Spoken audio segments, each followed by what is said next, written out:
Greetings, friend, entrepreneur, and fellow business builder. Back for another round of Super Bowl Good, Bad, and Ugly ads. And last episode, we had my son Joel with us. Today, now I've got two sons with me. Dave, also an internet YouTube guru in his own right. But before we get to the ads, Joel, I got to know, what are you doing in a closet? I'm trying to keep the noise out from the Super Bowl party that I'm at, and I've always felt more at home among linens. There you go. All right, very good. Okay, second quarter, worse than the first. Seattle's playing a lot better, obviously. They've tied the score at halftime, but the ads seem to be getting worse as time goes on. Dave, why don't you give us your take on the ads in general so far, and specifically any ads that caught your attention in the second quarter? I gotta say, unfortunately, I was finding parking at the Super Bowl party where I'm at for pretty much the whole first quarter, but I thought just a lack of creativity in general for most of these ads. It seems like let's rope any dried up celebrity we can afford to make fun of themselves in this ad and kind of bank on some nostalgia.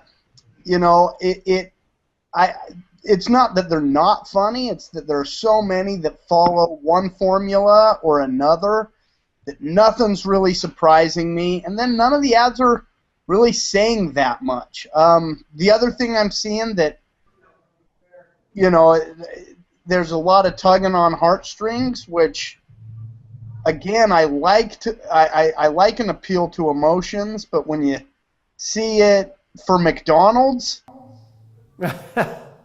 Well, the one thing I liked about the McDonald's one was that it gave people a reason to go in the store over the next 13 days, and there's something to be said for that. People will go in and they'll respond to something. Maybe I get a chance at getting my free food if I'm willing to call my mother and tell her I love her. So there's a call to action there that I think worked for the McDonald's ads from a marketing perspective. I think a lot of the other ones that you mentioned didn't work. I did, believe it or not, I liked the Kim Kardashian ad because for the purpose it was of backing up your data, I thought that made sense.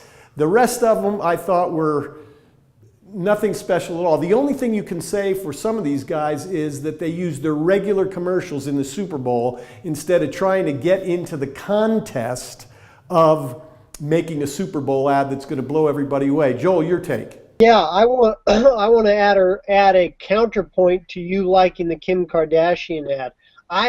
While it was on point in that she was at least talking about getting more data, however you want to say it, I think actually it falls victim to the same thing that most celebrity ads fall victim to, and that is you remember you're too busy paying attention to Kim Kardashian, and you remember the celebrity way better than you remember the brand. And it's not just guys. The gal who's married to the friend of where I'm at said at the end of the commercial, "What was that for? A credit card?" Yeah, interesting. To me, it wasn't effective. It seems to me that the Super Bowl risks losing the ad appeal. If these ads are so boring and so ordinary now, and nothing can surprise us with all the digital effects and everything else, will people stop saying, hey, I watched the Super Bowl as much for the ads as the game, and will they therefore lose some audience? I personally think that it's already gone, and there's evidence to back this up now. And I think the price of advertising is a smoke and mirrors thing, that they, by keeping the price high, it makes brands think, well, it must be worth it. But for the amount of money you're spending, you could run a much more targeted campaign on YouTube or online and get way more bang for your buck. Interesting. Your take, Dave.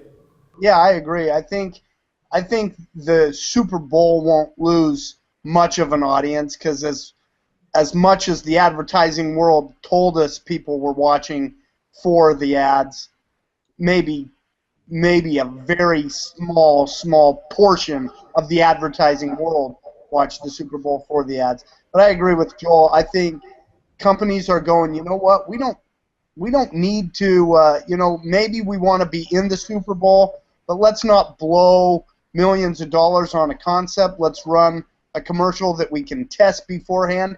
And that's the other thing you're seeing. It used to be a lot of the ads would debut on the Super Bowl. A big new flashy Budweiser or a tech company would do a cool ad. But a lot of these companies now, their ads get put out before the Super Bowl. So there's really no surprise. People who are interested in the ad world have seen the commercials in a lot of cases already. Point well taken. Hey, at $4.5 million per spot, Ford and Volkswagen both pulled out this year.